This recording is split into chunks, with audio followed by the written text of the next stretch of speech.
Hello, I'm David Hunt, CEO and founder of Hyperion Cleantech Group and your host for the Leads in Cleantech podcast. Good to see you and have you with us again. This week, we're diving back into the world of the e-mobility transition and looking particularly at how the charging infrastructure or the charging capabilities becoming much more seamless is a significant part in the transition and in making sure that accelerates. And today, my guest is very much one of those individuals behind making charging a far more seamless operation. Tor, and forgive me, I'm going to try this Danish surname, Harritshøj. He will correct me, I'm sure, in a moment. But he is CEO and co-founder of Spirii. Tor, great to have you with us. Thanks a lot. And you were very close to pronouncing my name right. So I had a DNA check one time, and I do have some Swedish DNA, but not Danish. And maybe that's the reasoning. But it's good that you have you with us at last, because we've been talking a little while, and it's been great to see the progress of the company and the awards that you've been winning and the work that you've been doing. And we're going to take a good dive into that. But customarily, I always like to look at the entrepreneur themselves behind businesses and have a little bit of look at your background. You're another individual who's come from a very executive role within a large organization, and yet you find yourself starting a startup. So perhaps you can tell us a little bit of your journey and why and what tripped you from what you were doing into founding or co-founding Spirii. Yeah, I'll gladly sort of elaborate on that. Thank you for having me on your podcast. I'm very honored. Well, I've been into sort of the traditional energy business since many years, from the time where energy was mostly black, in the sense it was fossil fuel and it was oil, it was gas, it was coal.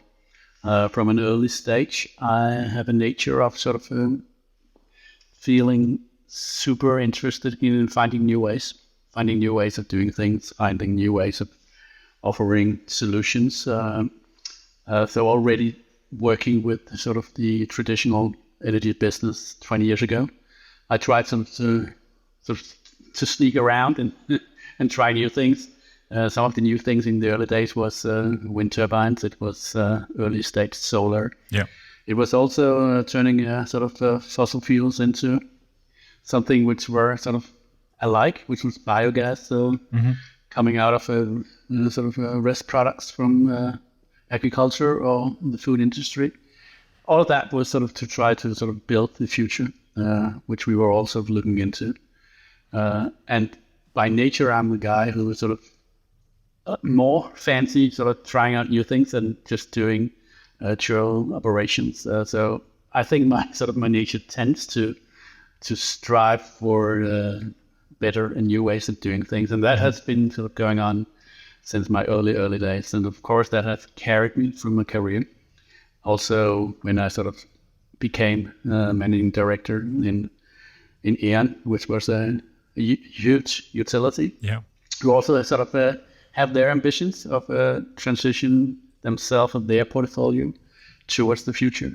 I was a part of that, and sort of my earliest sort of engagement with mobility came in the Econ group, where sort of my interest and my knowledge base for what I'm doing now started out, and that was many years ago.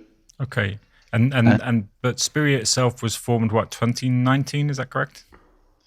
Yeah, it was back in 2019 that Spirii was formed. I entered sort of the business of the EV sort of transition already back in 10 years ago, in 2013, 2014. Okay. Yeah. Where sort of cars didn't drive for long or for many miles and kilometers. It was early stage technology. It was the range anxiety had a totally different meaning when I started out in this business. And it has come a long way since then.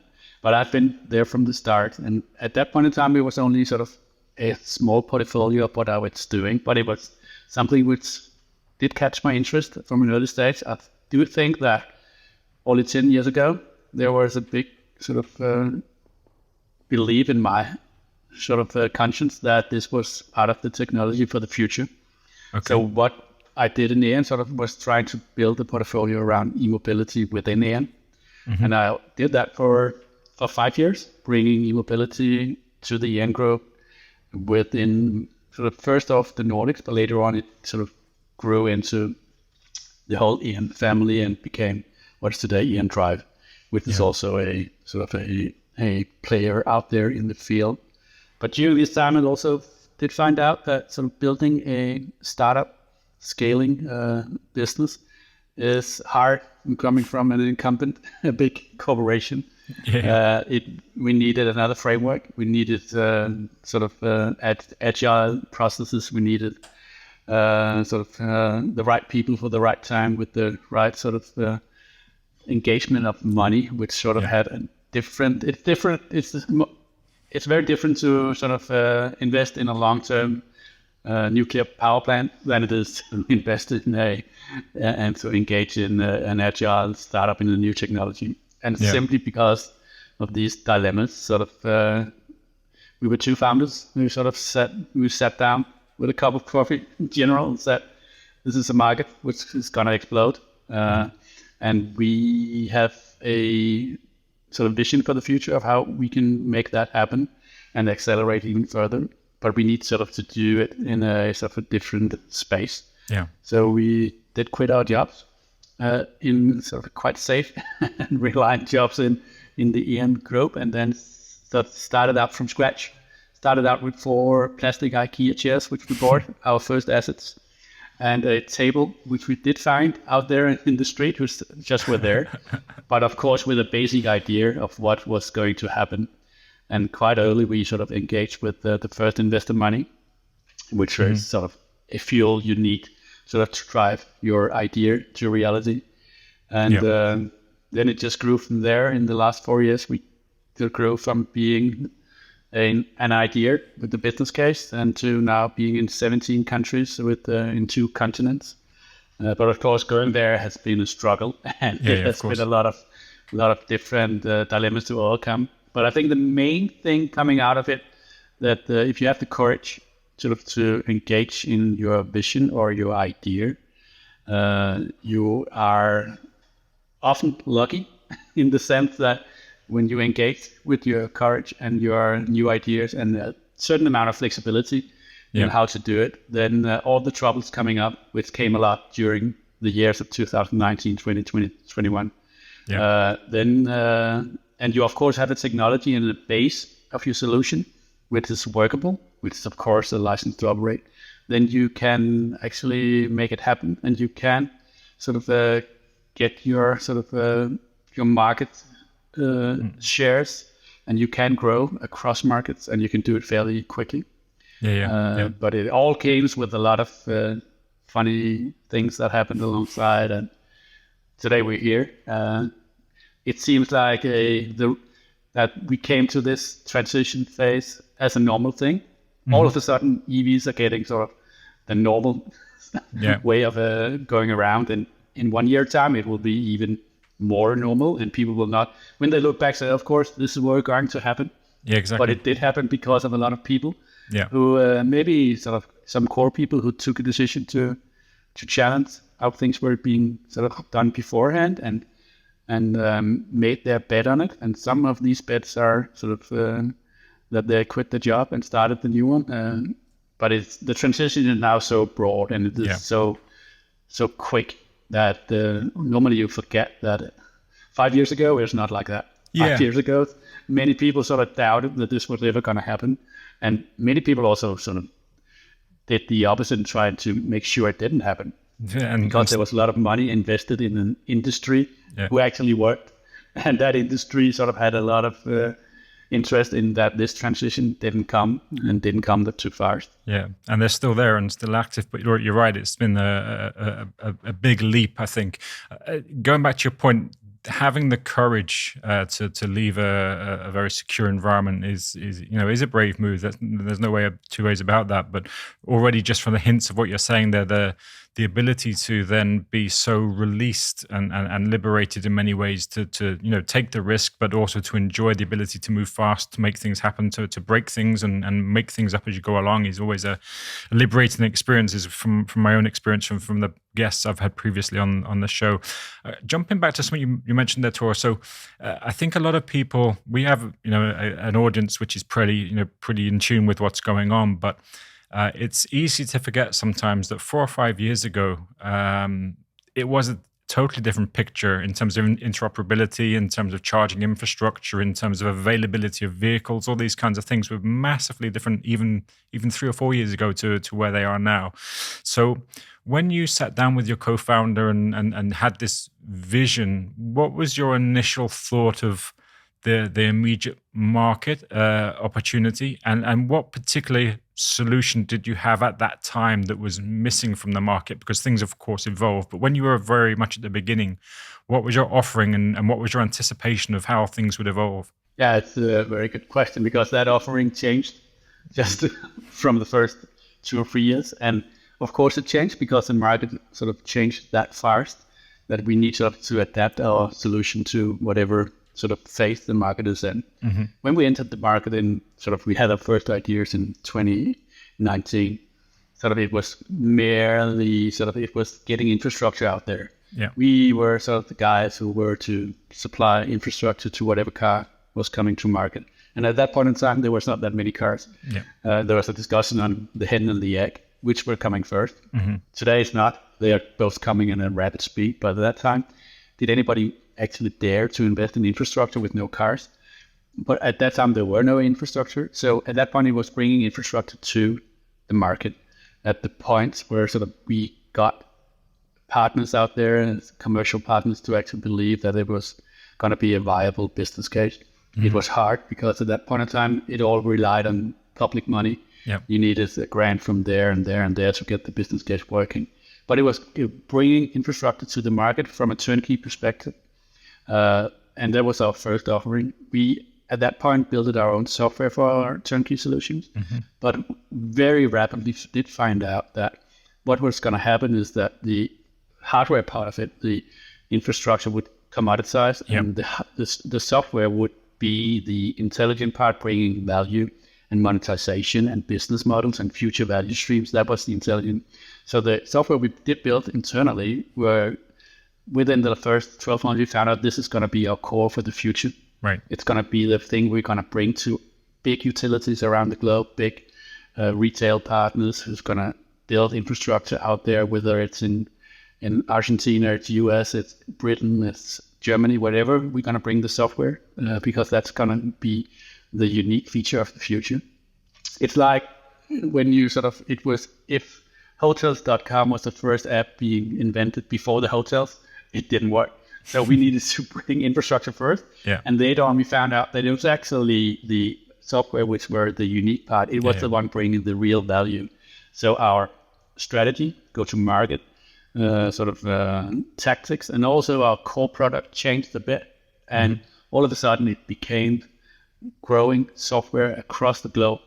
So we became actually, even though software were a key part of our offering in the beginning, today we are a a platform player bringing software to all the entities out there who want to deploy infrastructure within 2 months because they don't want to build their own intelligence for all of this.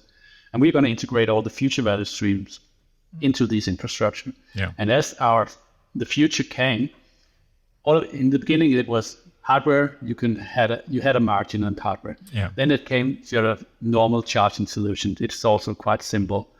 Yeah, and then basically the software we just did find out during our journey that will be the integration to all of the future value streams which would come, and which would be the ones bringing down the cost for charging, but also bringing value to the end users. It comes out of functionality. It comes out of integration to balancing services, to frequency regulation, to vehicle to grid, to plug and charge, even inductive charging in the future. All of this will come into having the right software. So we became a software play, in the phase we are in now, and have been there for 2 years. Also being able to scale much quicker and bringing solutions to the rest of the world with quite big success right now. It's an interesting story of a number of clients and people that I've worked with that have been through a similar journey, not just in mobility, but to start with either developing an energy storage product or a product, but have quickly found out that their proprietary software is actually where the real value is. And that's the thing that can be scaled, which you touched on there. So in terms of the organization, many people in the community probably won't have heard of you. Is it purely a white labeled model? Clearly you sit behind an awful lot of things that are happening in the sector, but what's the routes to market for the organization? First of all, just to have to recognize that our product is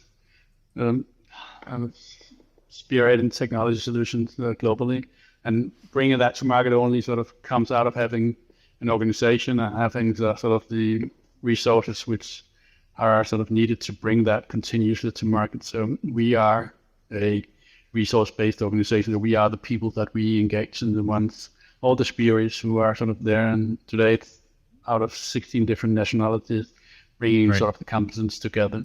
And they bring this solution which is scalable. They bring this solution which is white labeled in the sense that no matter what kind of entity you are, if you want to bring your own EV business to market, making sure that the bigger community carries the sort of the load of bringing infrastructure out there, we can facilitate that no matter whether you are situated in Barcelona or in Munich or whatever, no matter whether you are an old-fashioned energy company or a oil and gas fuel station, or you're a parking facilitator, or you're a retail company. All of this is white labeled through our solution, and you can do it in your own brand. It's your customers.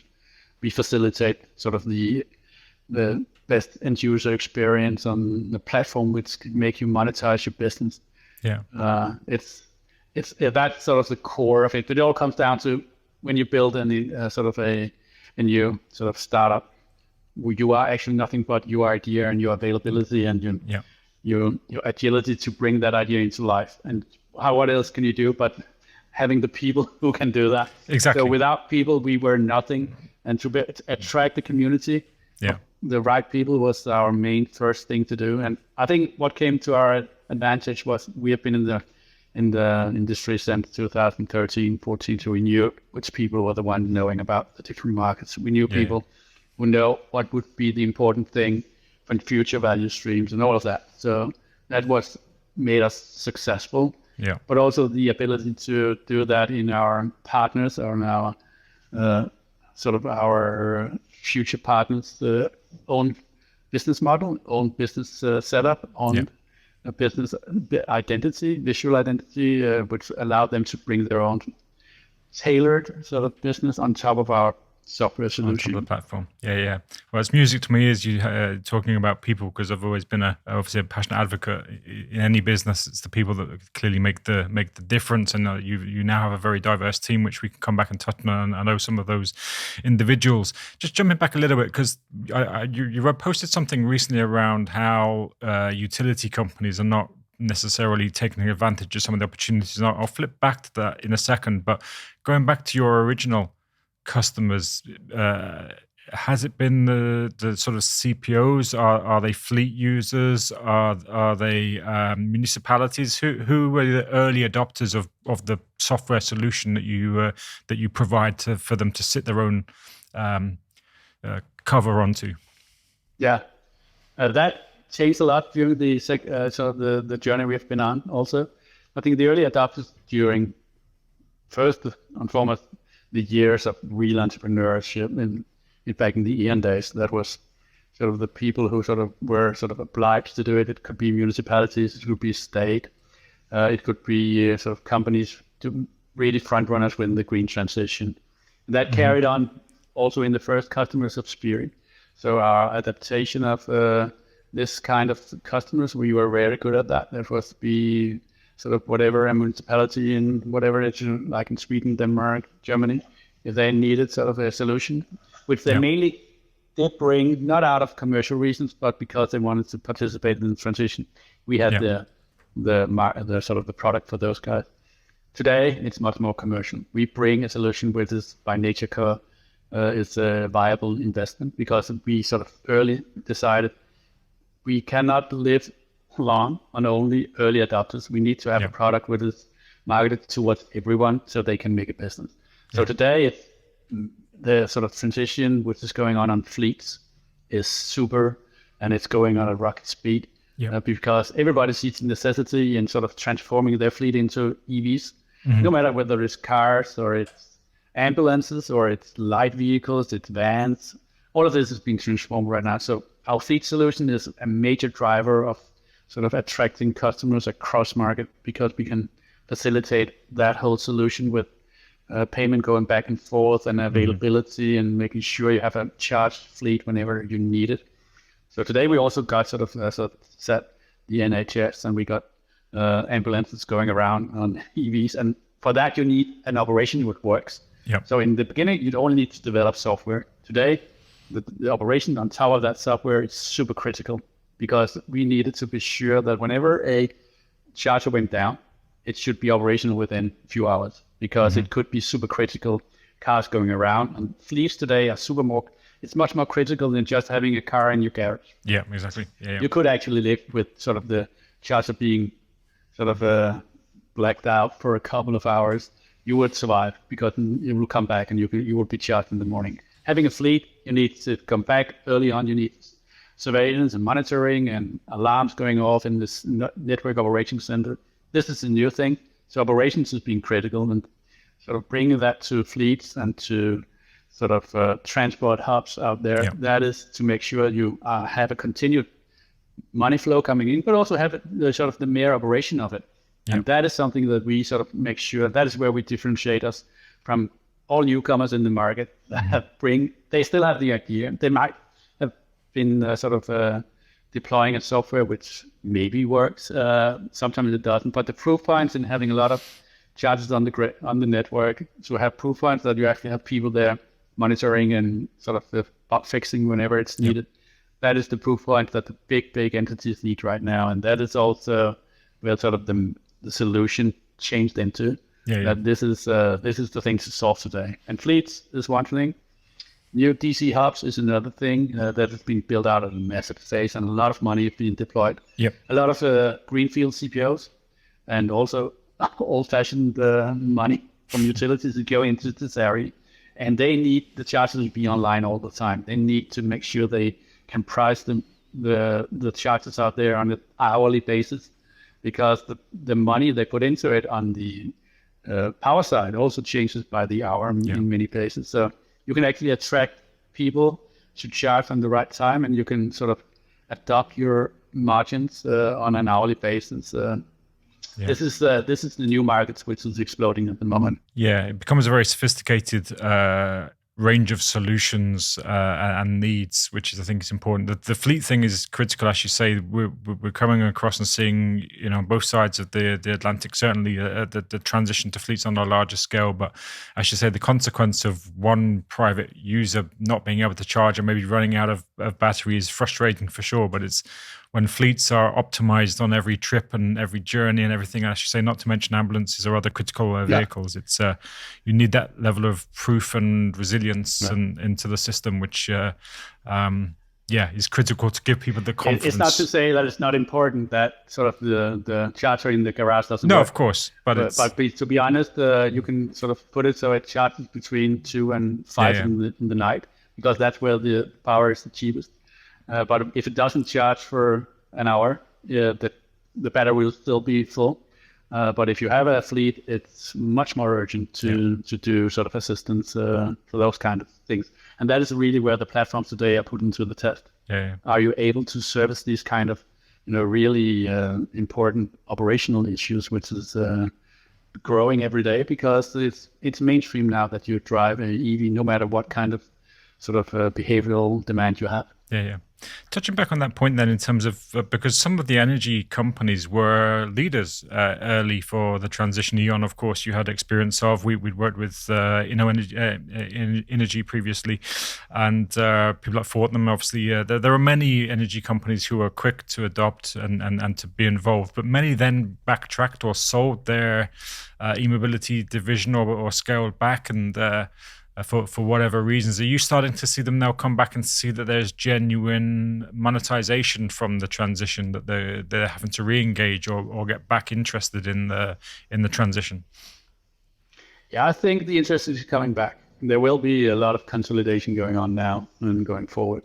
I think in the first phase, it was like everybody thought, well, this is an interesting market, and then some of them tried to build their own. Maybe they did acquire an early phase, a company who could do it. But the integration into their big utility or big corporation was difficult. At the same time, the market didn't come. So it was like a sort of a market where sort of you didn't get an inflow of revenue. Yeah. So many of them sort of to be able to continuously develop a software platform, a software solution, which it all turned into, was difficult for these kind of companies. Like they would not sort of build their own SAP system or whatever.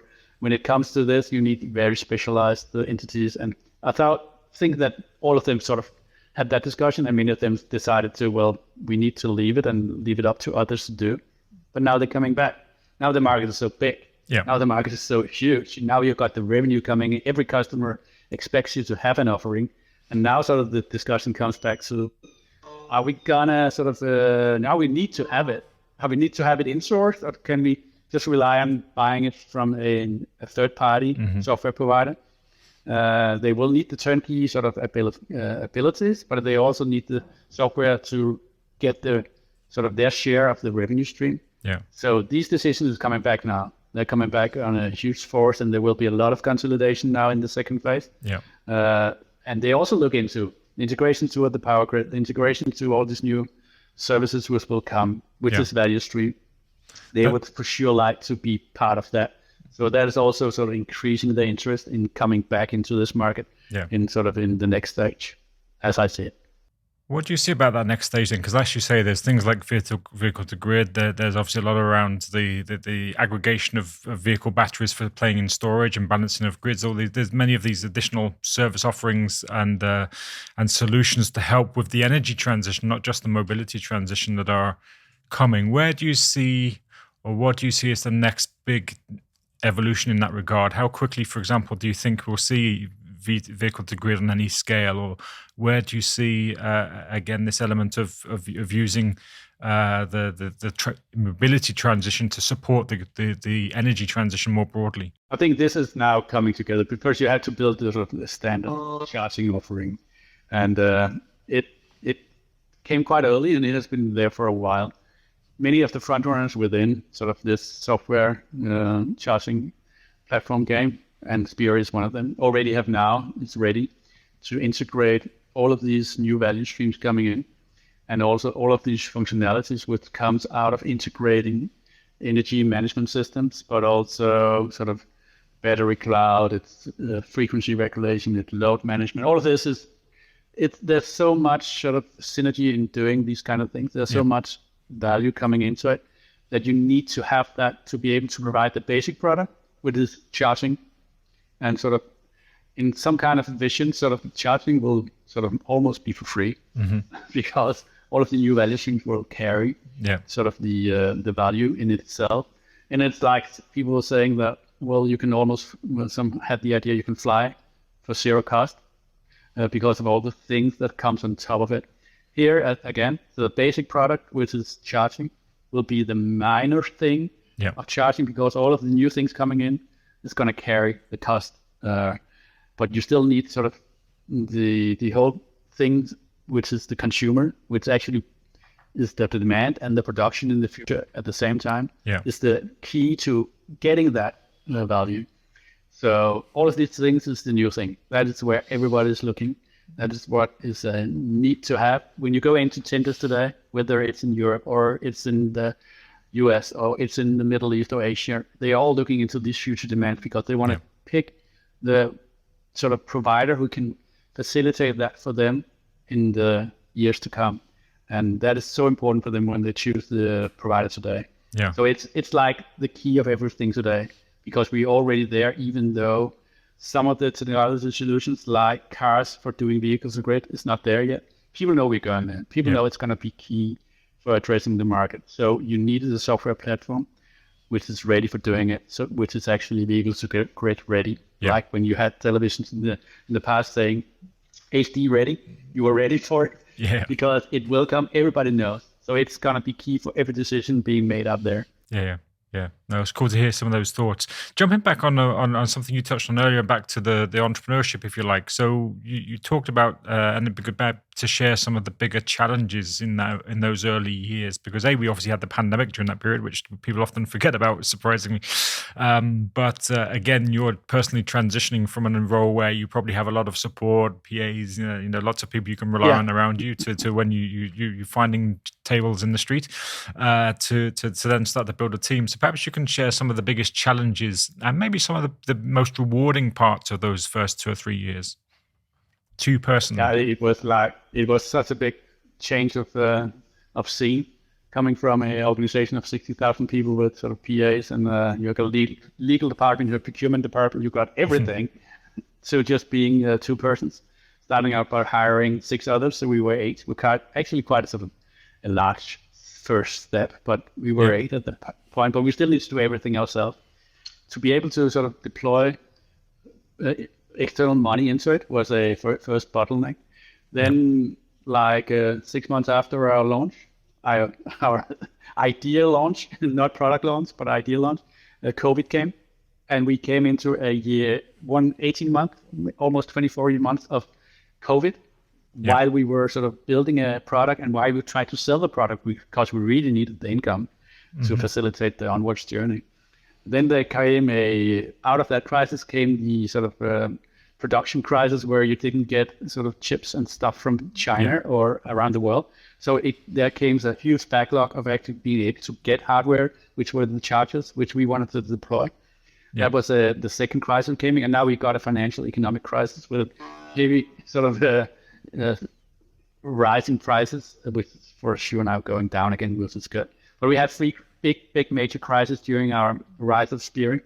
Yeah. But the good thing is we survived it, and we only survived it because we had an agile setup. We do have sort of the competence, which were the people. We had the people who want to engage in sort of as our employees. They want to engage in sort of building a flexible, agile structure where we could sort of adapt to the situation. If we have been very strict on our strategy, if we have been very strict on sort of go-to-market tactic, I think we will not have survived. But we could adapt sort of the thing we tried to sell on. It was also part of why we sort of turned to the right and went into the software play, because that's much easier scalable. That's much easier to do. So we did put a lot of focus into the software during these periods of international crisis. Yeah. But we basically sort of grew in the market lockdown. We basically grew in a shortage of hardware, which were sort of the thing we want to deploy at partners. And for some point of time, it took 5 months before our first sale. I was personally sort of troubled because, of course, you load your rocket with a certain level of fuel to get into the stratosphere. But if there's no fuel station out there where you get the next customer or the next pot of money, you will eventually just fall down. And that's part of being an entrepreneur. But if you have the right people, and you have these people who want to sort of challenge every problem you have and try to fix it. We were all basically firefighters at that time, trying to sort of put out the fires, which turned out. And it came out good until now, and we just grew stronger of it. We grew a much more flexible strategy. We grew a much more sort of flexible go-to-market approach, and we also were much more sort of hard on which customer we wanted to attract, because we want to attract the customers and the partners who actually had the ability to do something out there. If you just have a big logo, but they don't do anything, you screwed, because you only grew with the success of your partners. And all of this came out of just living in a little sort of in an environment that had a little too little oxygen. So we always had to struggle, but that's part of being an entrepreneur. And that's also what I love to do. Yeah, it's the old saying is that what doesn't kill you makes you stronger. And so many startups. It's for sure true in this case of the Spirii. Spirii journey. Yeah. And for many, so timing sometimes is critical to the success of any business, and sometimes those timings at the time might seem like they're the wrong things to happen, but ultimately they enable you to go on to better things. But that's, like you say, the joy of entrepreneurship. It's a bit seat of the pants. You don't quite know which way the roller coaster is going to turn next, right? But still, you seek that's also what the Spirii journey showed. You seek the opportunities when they come, and for many instances, the opportunities are a little different than you expected. Even though we had slideshow, which were our business case. Yeah. Sort of the directions we went on was also directed by a market changing so fast that you're not able to predict. Your only real strength is your people and your ability to adapt in the situation where the sort of opportunity comes. And that has been sort of the case for Spirii. By only because we attract the right people who were able to execute on these opportunities which came up. Yeah, to work through those. I don't know if you had a chance to see, we had the guest Yuri Levine, who is the founder of Move It and Waze, was talking about product market fit, and that evolves because the market moves so quickly. And you touched on this at the beginning. The market moves so quickly that what you start with as a business plan and what you start with as a product market fit suddenly doesn't work anymore, and you have to keep reinventing or iterating constantly to get to a point where suddenly you do have the right market fit. That is true, but I also think that where sort of my personal interest also is quite good aligned with what the market actually turned out to be. I'm a sort of adapter, and that has been sort of the way to go for market now. I think in the future it will be a little different. Now the market is maturing. You have a stable sort of charging solution platform, but all new things will come up and you need to reinvent those. But today the operational side is much more important. That's also why I grew the organization now to, lots of people, where many of them now have operational skills, which is not my specific sort of first thing which I come to me, but now I have help on that point. But that's about building a company. That's about sticking to what you do best. And then if you don't do it, and then you take in the people who are excellent in that, and then you can keep on growing and keep on sort of scaling across every problem you get. Yeah, that's something which not all founders have the ability to do, that self-awareness, to stick to your lane sometimes, because it's all, I think by definition, many entrepreneurs are control freaks, and that's a good thing because you want to go on top of everything, and to an extent that's a good thing within reason. But also sometimes people find it very hard to let go, or they make a hire of somebody who's very talented and then try to manage them rather than letting them do their best work. And it sounds to me like, and if from some of the people I've spoken to who work in the organization, that they have the capacity to have some autonomy and to get on, and people don't get in their way. That's where you need the most courage. The courage, of course, to start something new, but the courage of letting go and letting other people sort of take control and making these people who are actually better at it do it. Yeah. That's where you'll really succeed. Because if you keep on controlling things, you will much likely be a bottleneck, and much likely be an anchor in the continuous transition. So that's where people sort of need the courage the most. It's to let go, and that from your private life as well. Letting go of things is harder than anything else. But so much rewarding when you do more often than not. So listen, we've been talking a little while. I want to just ask you to grab your crystal ball to an extent, because now we have, I should say, the market has evolved significantly in the last 4 or 5 years, and now we have, notwithstanding there are still issues with supply and demand, in particular with vehicles, but we have we have policy now moving in the right direction. We have some challenges with energy prices driving people away from fossil fuels more. There are lots of things which are happening which are driving broadly the transition more forward.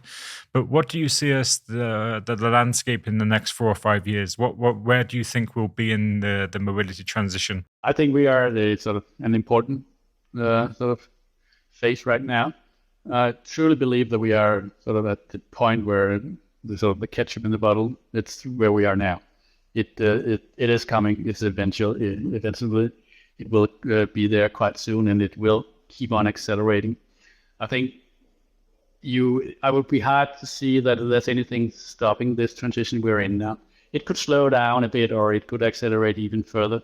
But where we are now, and also with my experience of where we've been earlier on,